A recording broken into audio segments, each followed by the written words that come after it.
Ojo por ojo capítulo 7. En ocasiones, volver a la normalidad llevaba mucho tiempo. La voz de Geto resonaba en la cabeza de Gojo como un disco rayado. ¿Hola? ¿Cuándo vas a volver a poner los pies en la tierra? Su amigo le había reprendido y bromeado a la vez de esta manera cuando ya se habían distanciado sin darse cuenta. Una misión en solitario tras otra, lo que dificultaba mantener las relaciones humanas e incluso sentirse humano. ¿Hola? ¿Cuándo vas a considerar volver a poner los pies en la tierra? Goteando desde una altura imposible, flotando en el vacío como motas inconexas, cayendo sin rumbo fijo, sin un objetivo real. En algún lugar había tierra firme. Sabía que al final la encontraría, siempre lo hacía. Pero, a veces, el mundo parecía frágil, los átomos apenas se mantenían unidos. Entonces, preguntas molestas y poco características sobre los límites saludables aparecieron en su cabeza. Sabía que, sin el dominio de la técnica de la maldición invertida, se habría frito el cerebro hacía años. Pero, ¿y si había un punto de uso excesivo en el que sus poderes no pudieran seguir el ritmo? Siempre estaba ahí, la posibilidad de que se perdiera por completo. ¡Ah, mierda! Estoy sin amarras. Geto era mi amarra. ¡Ayuda! Gojo apoyó su dolorida cabeza contra el respaldo de la silla de cuero negro. Nunca volveré a beber, juró, no por primera vez esta semana, nunca, jamás. Puedes tentarme todo lo que quieras, Utaime, no lo haré. Pensar en ella era un alivio general para sentirse tan fuera de lugar, pero, de nuevo, no porque él estuviera aquí y ella no. Utaime, quiero verte, por favor, téntame. La puerta de la oficina se cerró de golpe contra la pared sin previo aviso y le costó un esfuerzo no saltar del sillón y gritar. «Qué amable por tu parte aparecer por fin, Satoru», tronó Yaga, pisando fuerte hacia su escritorio. «¿No has vuelto en días?» Estaba enfermo, murmuró Gojo, levantando la cabeza para mirar a su profesor. Yaga parecía cada vez más enfadado en los mensajes que le había dejado en el teléfono. Sí. Obviamente, estaba enfadado. Ja, buen intento, dijo Yaga, dejando caer un montón de documentos sobre el escritorio. ¿Podrías crear menos desorden la próxima vez que exorcices? Los superiores están muy descontentos. Otra vez. Gojo puso los ojos en blanco, aunque Yaga no podía verlo detrás de la venda. No, dijo, realmente no puedo. Esos grados especiales aparecen con más frecuencia y son cada vez más feroces. ¿Alguien puede investigar por fin por qué? Es como si esas maldiciones estuvieran tramando algo. Yaga se sentó. Pero no son un problema para ti, ¿verdad? No, Gojo se encogió de hombros. Por supuesto que no. Bien, entonces no hace falta investigar. Te he llamado por otra cosa, mucho más urgente. Yaga le lanzó una fina carpeta roja a Gojo, que giró en el aire como un frisbee deformado. Gojo frunció el ceño al mirar los documentos una vez que los atrapó. ¿Qué es eso? Yaga se burló. ¿No sabes leer? Dímelo de una vez, suspiró Gojo. Las letras bailaban ante sus ojos como si quisieran burlarse de él. Le costaba concentrarse. Yaga podía reírse todo lo que quisiera, realmente estaba enfermo. Tenía ganas de quejarse a alguien. Quizá llamaría a Nanami más tarde. O tal vez Soko estaría dispuesta a mostrarle algo de compasión. O podría ir a ver a Utaime. Se enfadaría, pero quizás se preocuparía un poco por mí. Podría hacer que me tomara la temperatura en la frente. Tu familia va a retirar todos los fondos de la escuela a principios de marzo. ¿Qué? Gojo empezó a hojear las páginas. Una carta de queja. La rescisión de un acuerdo. Un montón de documentos legales. ¿Pueden hacer eso? Yaga negó con la cabeza, incrédulo. Satoru, ¿no sabes nada de tus asuntos financieros? Gojo se encogió de hombros. ¿Qué había que saber? Usaba sus diversas tarjetas, a veces sacaba dinero de un cajero y nunca se agotaba. Eso le bastaba. Esto nos va a arruinar. Puede que tengamos que cerrar la escuela hasta que consigamos fondos alternativos. No puede cerrar la escuela. Era mucho más que una escuela. Era el hogar de sus alumnos, un lugar donde forjar a la próxima generación de hechiceros que cambiarían el mundo. Gojo entrecerró los ojos al ver la firma al pie del documento que ponía fin a las donaciones. ¿Su primo hermano Aseiko? ¿No estaba haciendo un doctorado en economía en Estados Unidos o algo así? Afirman que no están contentos con cómo gestionamos las cosas. ¿Aseiko podía tomar este tipo de decisiones? Gojo recordaba interminables discusiones sobre la creación de un fondo fiduciario décadas atrás. Dios, le había aburrido hasta la muerte. El resto de la familia temía tanto que él, que en ese momento era el único heredero, les dejara sin nada por capricho, que le habían suplicado de rodillas que se diera parte de la fortuna de los Gojo a sus ramas de la familia. Lo investigaré, dijo Gojo frunciendo el ceño. El fideicomisario del fondo fiduciario Gojo era un pequeño banco privado de Zúrich, Suiza. Parecía que tenía que visitarlos para averiguar qué estaba pasando. Pero, ¿por qué esta nueva provocación ahora? No tenía sentido para él. Molesto, Gojo le devolvió la carpeta roja a Yaga. Debería haberlos matado a todos en lugar de limitarse a enviar a algunos tíos y a sus descendientes al extranjero tras su torpe intento de deshacerse de él en diciembre. Nunca valía la pena ser indulgente. ¿Quizás podrías considerar dar alguna clase hoy? La cara de Yaga se volvió aún más agria de lo que ya estaba. Al fin y al cabo, para eso te pagamos. ¿Me pagan? Gojo se sorprendió de verdad al oír eso, pero Yaga solo pareció enfurecerse más ante la pregunta, su barbilla incluso había empezado a temblar por la ira reprimida. Huyendo de Yaga y de su ira injusta lo más rápido posible, Gojo fue a buscar a su rebaño. ¿Iba a ser responsable de los actos de su primo Aseiko? El chico siempre lo había odiado con el fervor de un segundo hijo, un miembro menor de la familia. ¿Era culpa suya que su madre, una Gojo de sangre, se hubiera casado con un hombre de negocios mezquino y violento? ¿Era culpa suya que Aseiko no tuviera ningún poder de Yujutsu, tampoco que en realidad era un fenómeno? No, no lo era. Pero, obviamente, Aseiko había descubierto cómo molestarlo de manera óptima, obligando a Gojo a entrar en una batalla. Bien, Gojo sabía de batallas y las había ganado todas. Al verlo, sus alumnos parecían genuinamente felices de que hubiera vuelto, excepto Megumi, que simplemente no sabía cómo poner cara de alegría, y eso le hizo sentir mejor. Muy bien, Gojo los despidió amablemente después de responder a un montón de preguntas detalladas sobre las maldiciones contra las que había luchado en su última misión. Vamos al aula.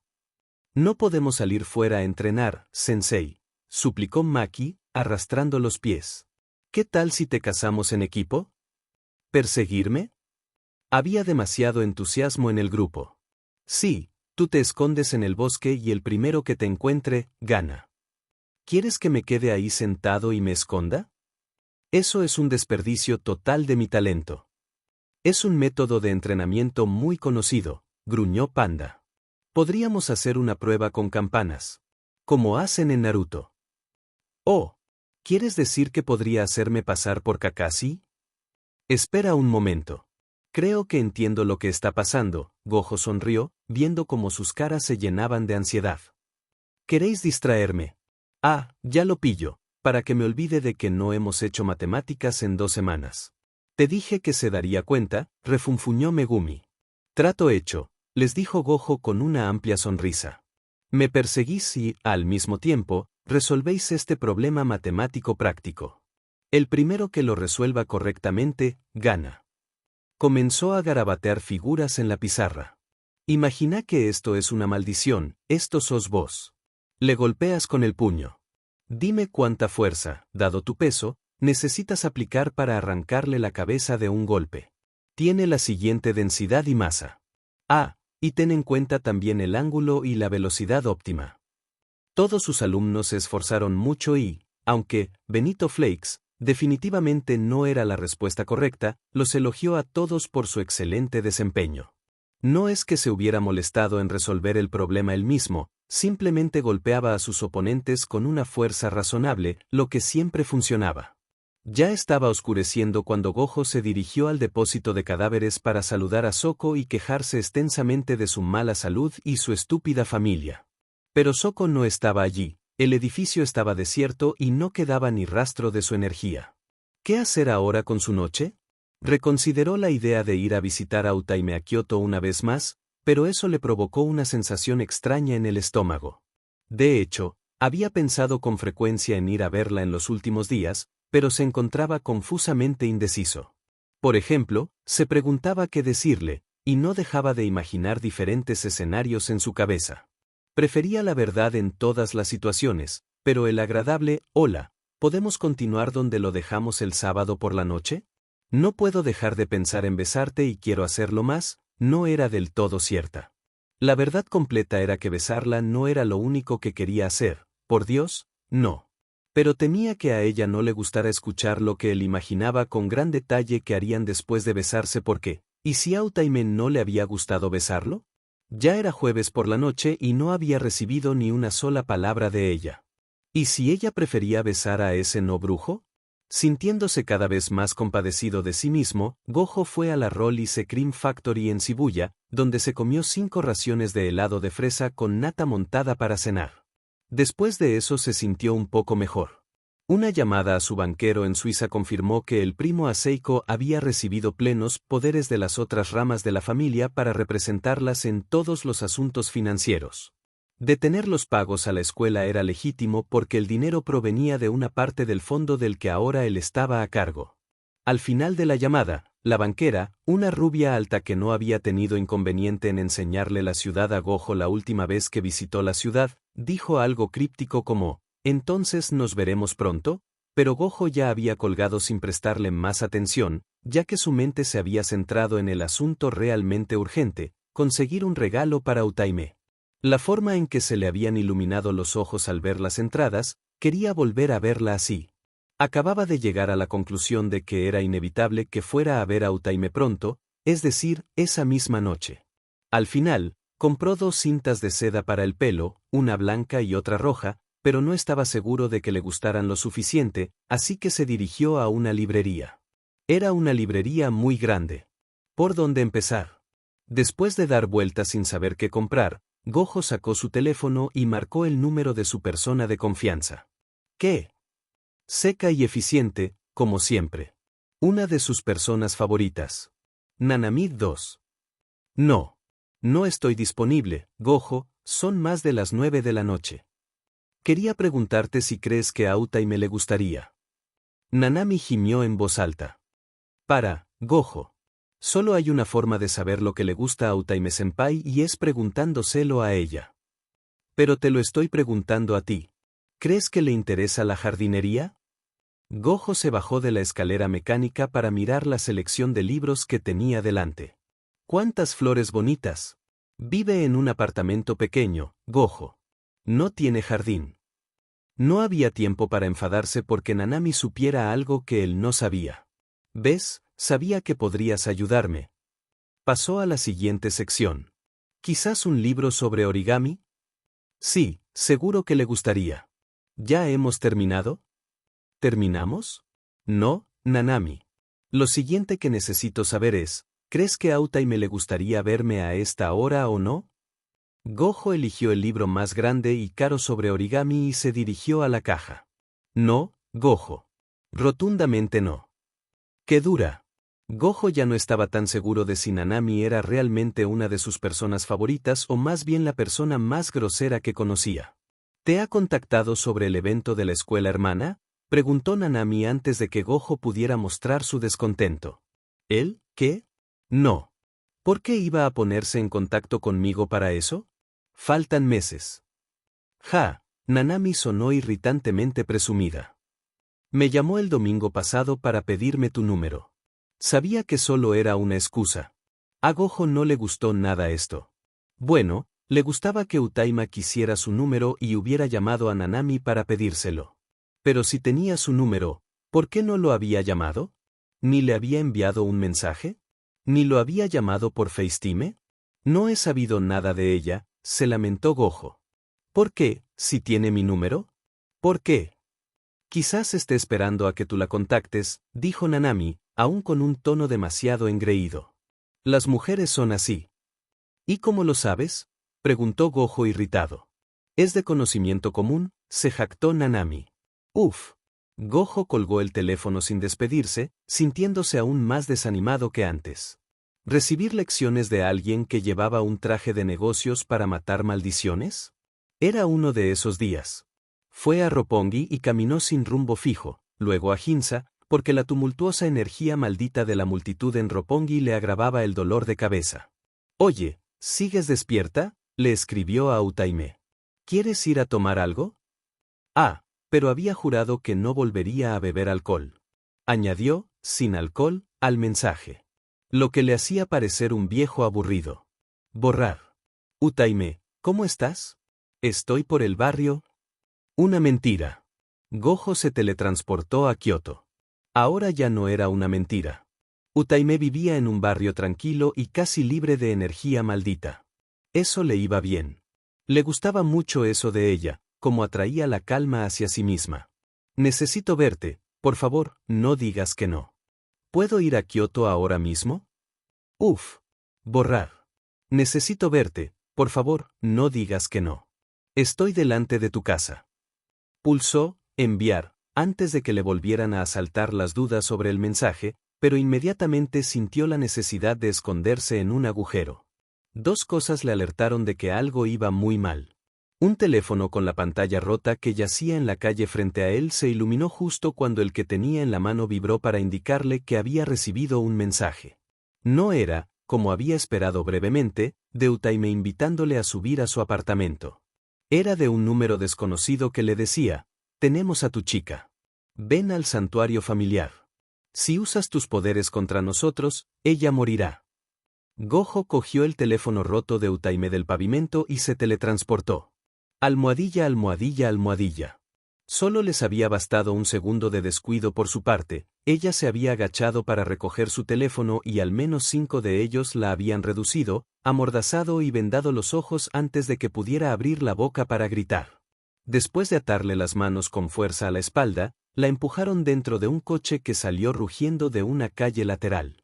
Luchando contra su agarre, se había rasgado las medias y se había pelado la rodilla en el pavimento, y casi le habían dislocado el hombro al arrastrarla hacia adelante.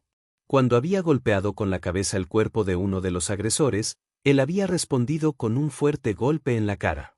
Evidentemente, estas personas no eran agentes oficiales de la sociedad Jujutsu. Ahora estaba sentada en el coche con el labio partido y la cabeza zumbándole, tratando de calmar su respiración y prestar atención a su entorno.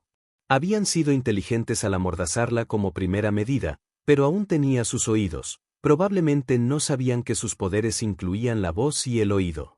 Y gracias a captar los sonidos y las vibraciones del mundo que la rodeaba, Utaime se dio cuenta rápidamente de hacia dónde se dirigían, el santuario de la familia Gojo. En cuanto al motivo, Utaime no lo entendía. ¿Qué tengo que ver yo con el clan Gojo? Les gritó en su cabeza. Están cometiendo un error. Había varias personas esperando dentro del santuario, todas ellas brujas, aunque no especialmente poderosas, y el aire estaba casi nauseabundamente cargado con la fragancia de las varitas de incienso. ¿Por qué está sangrando?, exclamó una voz femenina. Debido a que había aumentado la energía maldita que fluía hacia sus oídos, Utaime reconoció esa voz inmediatamente. Era la tía de Gojo, la mayor. Qué amable por su parte darse cuenta. Sí, estaba sangrando y le dolía todo. Naturalmente, había intentado escapar por el bosque, pero no solo se había enganchado el pie en una raíz, se había caído, qué vergüenza, sino que también había recibido otro golpe del rufián vestido de negro al que le gustaba pegar a las mujeres. No importa, madre, respondió una voz masculina aguda. Parecía ser uno de los primos de Gojo. Hablaba de una manera desagradable y untuosa que Utaime asociaba con personas vanidosas y egocéntricas que se sentían profundamente ofendidas porque el mundo no reconocía su verdadero valor. Probablemente morirá de todos modos. ¿De verdad? Utaime hizo una mueca. ¡Qué apropiado! No estoy teniendo una buena semana. ¿Cuándo se lo dirás a Satoru, mi calabacita?, preguntó la tía. Sonaba nerviosa. Era lógico. Gojo podría enfadarse tanto por la provocación que destruyera toda la zona. De alguna manera, Utaime deseaba que lo hiciera. Esa gente era imposible. Pronto, dijo el primo acercándose a ella, con el aire susurrando alrededor de su corpulenta figura. La escasa energía maldita de este hombre sonaba como miles de insectos correteando en pánico, lo que la hizo estremecerse de asco. Además, olía a una colonia floral que no conseguía disimular suficientemente su rancio olor corporal. Bueno, se rió. No eres gran cosa. Su mano le tocó brevemente el cuerpo, lo que solo aumentó su repugnancia. Siempre pensé que Satoru podía conseguir a cualquier mujer que quisiera, jaja, ¿por qué iba a elegir a una desfigurada? Espero que no hayamos juzgado mal, dijo la tía. La trajo en diciembre. Tiene que haber una conexión. Sí, tiene que ser ella quien lo salvó, dijo el primo, con voz gélida, no hay otra explicación. Esta vez, sin embargo, ella no podrá usar sus poderes. Si él la quiere viva, tiene que hacer lo que yo le diga. ¿Así que es una trampa? Pensó Utaima alarmada. Quieren utilizarme para atraer a Gojo aquí. Espero que no sea tan estúpido como para venir. Intentó ponerse de rodillas, pero alguien la agarró del pelo y la levantó de un tirón. Le dolió tanto que casi se desmaya. Se perdió la conversación entre madre e hijo, solo captó un murmullo conspirador, y luego sintió que el aire a su alrededor cambiaba cuando la arrojaron al santuario interior del templo, aterrizando dolorosamente de lado. Alguien cerró la puerta de golpe detrás de ella. Oh, no. Mal asunto. Le costaba respirar. Había tanta maldad concentrada. Un espíritu muy poderoso y muy enfadado estaba despierto. Si tenía suerte, Michizane Sugawara no la recordaría. Por supuesto, no tuvo suerte. La presencia del kami se posó pesadamente sobre sus hombros, presionándola aún más hacia abajo. Si seguía así, temía que sus huesos se aplastaran. Vaya, vaya, vaya, una voz grave se rió en su oído. Te conozco. Te la ofrecemos como sacrificio, oh gran ancestro, se oyó la voz apagada del primo desde fuera. El pequeño cobarde se mantenía a una distancia segura de lo que debía de ser el dominio innato del ancestro Gojo. Es toda tuya para que hagas con ella lo que quieras. ¿Un sacrificio? Preguntó el ancestro con tono muy complacido. Utaime se estremeció cuando un dedo frío y fantasmal le recorrió la mejilla y el cuello. Mhhhhhh, tengo tanta sed de sangre. Otro toque fantasmal sobre sus heridas le provocó un escozor y ella se estremeció. El aire a su alrededor susurró y tomó forma. Me engañaste la última vez, zorra, se rió el espíritu vengativo, y yo soy un hombre muy orgulloso. Tienes que ser castigada. Te volvería a engañar esta vez, le dijo Utaime en su cabeza, pero me han amordazado, ¿ves? No puedo ver, no puedo hablar, ni puedo cantar. ¿Dónde está el desafío? Lo intentarías, ¿verdad? Se rió el espíritu, que sonaba como un viejo árbol crujiendo con el viento. Eres verdaderamente intrépida. Debo decir que disfruté de nuestra conversación la última vez. ¿Sin miedo? Solo los tontos lo están. Pero mis oídos funcionan muy bien, continuó ella, fortalecida por la confirmación de que él podía oírla, y puedo sentir lo débiles y mezquinas que son las personas de ahí fuera. Alguien como tú no debería relacionarse con gente así, solo empañará tu imagen. No me digas lo que tengo que hacer, mujer mortal. Aunque la reprendía, el espíritu alejó su presencia para que ella pudiera respirar más fácilmente. Puedo apaciguarme con sacrificios, ¿y no eres tú un sacrificio glorioso? Te montaré antes de matarte, eres pequeña y bien proporcionada, justo como me gusta. Espero que grites. ¿Quieres oírme gritar? Entonces quítame la mordaza, exigió Utaime con un tono cantarín y seductor. Era poco probable que sus pensamientos tuvieran algún poder, pero valía la pena intentarlo. ¿Estás intentando engañarme otra vez? ¿Crees que soy estúpido? Bramó el espíritu. Pero recuerdo lo que sentí cuando me cantaste. No había sentido nada parecido en cientos de años. ¿Quizás te deje vivir unas horas? Si cantas. Sí, cantaré, ofreció Utaime. Cualquier cosa. Cualquier cosa para ganar tiempo hasta que... Ya viene. Chilló el primo desde fuera. Así era.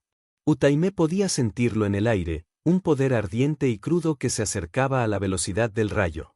La ira de Gojo apenas se controlaba y Utaime se estremeció ante su magnitud, sintiendo miedo por primera vez en toda la noche. Ya veo, dijo el antepasado de Gojo. No solo eres un sacrificio, también eres un cebo. ¡Qué tontos! Se acercó a ella. Esta vez, los dedos que le tocaron la cara estaban calientes. Haz un trato conmigo, futura esposa, le susurró al oído. Olía a pergamino viejo, tinta e incienso. El primer ataque de Gojo sacudió los cimientos de la montaña en la que se encontraban. La madera se astilló, la gente gritó y Utaime cerró los ojos bajo la venda, tratando de hacer las paces con el mundo durante sus últimos momentos. Solo te pido que vengas a rendirme homenaje cada año el día de mi muerte, susurró el espíritu.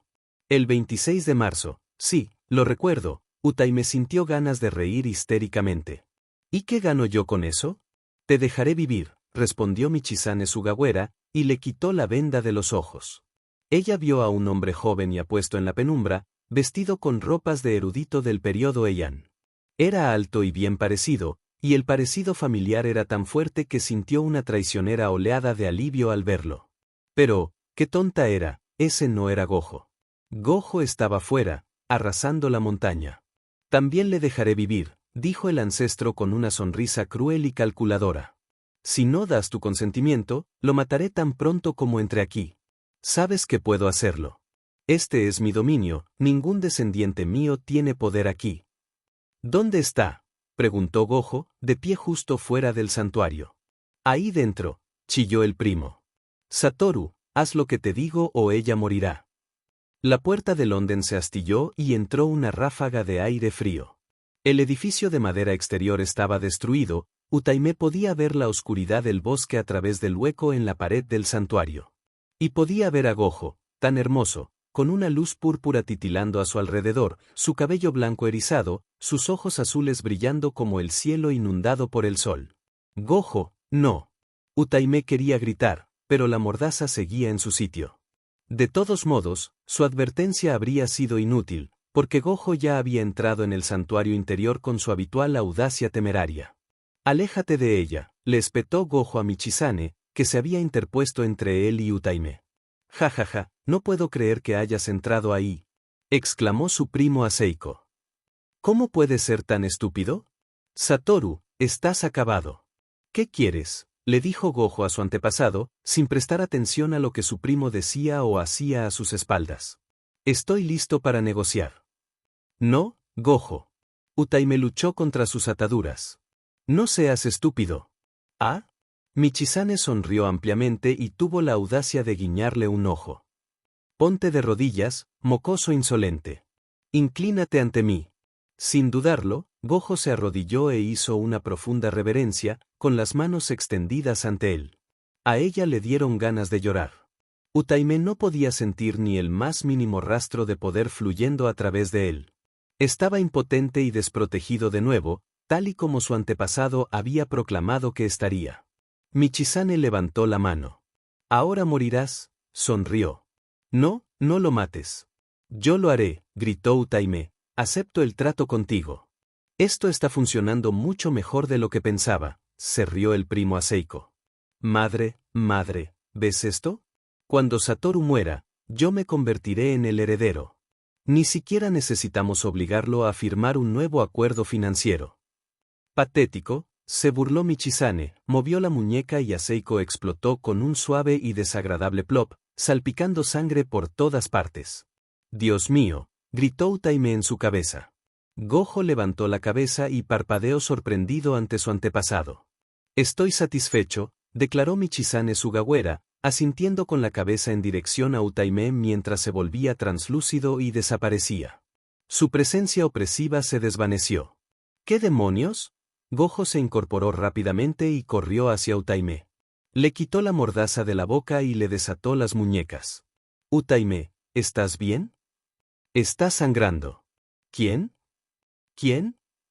Le giró el cuerpo hacia un lado y hacia otro para comprobar si tenía heridas, con los ojos cada vez más oscuros. No te preocupes, quiso decir ella, pero empezó a temblar violentamente cuando la conmoción se apoderó de ella y se desplomó hacia adelante en sus brazos, repentinamente desprovista de toda fuerza. Voy a matarlos a todos, gruñó él, levantándola y acunándola contra su pecho. Por favor, no lo hagas, murmuró Utaime contra su cálido cuello. El santuario familiar estaba en ruinas, solo el santuario ligeramente elevado permanecía intacto, pareciendo pequeño y perdido en un mar de maderas rotas. La tía de Gojo estaba de pie en medio de los escombros ensangrentados, pálida como un fantasma, con las manos apretadas sobre la boca. Gojo se detuvo frente a ella. Ella retrocedió un poco, pero se mantuvo firme. Si querías más dinero, podías haberlo pedido, dijo él con voz fría y peligrosa. ¿Por qué arriesgar vuestras vidas por algo así? No mereces llevar nuestro apellido. Chilló su tía. Nunca lo has merecido. Eres una vergüenza, un bufón. Utaime sintió como el poder brotaba dentro de su cuerpo. No, repitió ella, luchando contra su agarre, no lo hagas. Gojo la miró, con la ira transformando su hermoso rostro en una máscara demoníaca. Llévame a casa, dijo Utaime. Levantó una mano temblorosa para tocarle la mejilla. Por favor. De acuerdo, dijo él. De acuerdo. Fin del capítulo.